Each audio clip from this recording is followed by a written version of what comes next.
Questioning the reliability of the Bible. Pull yourself together and have a sound judgment. Do not be like the hypocrite who was departed by wisdom.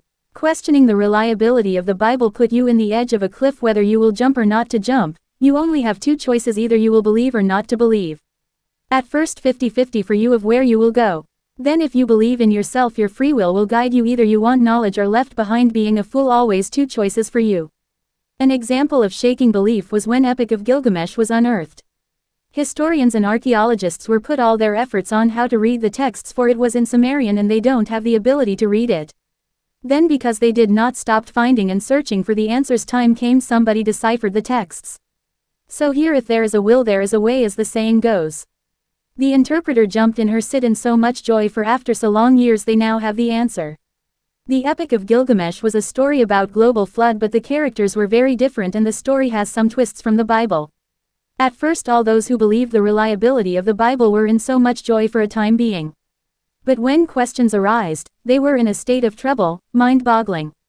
Imagine the Sumerian cuneiform predates that of the oldest manuscripts that our Bible has copied from. They have a very big problem. They were indeed in so much trouble and their beliefs was put in the edge of a cliff. Either they will still believe or become an agnostics and worst become an atheists. Their thoughts was these: the story of Noah was copied from the Epic of Gilgamesh. How terrible for the believers indeed. The effect of the Epic of Gilgamesh carried away many believers going astray. But those whose beliefs were unshakable, they prayed and then again researched for another answers, but they found none. But there were people whom God used that can pull the believers' belief together again.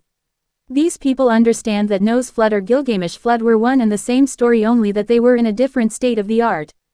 The answer lies on Babel. After God confused the people in Babel, they were cast out to the four corners of the earth. Then after that their language was changed in every land they dwelt in.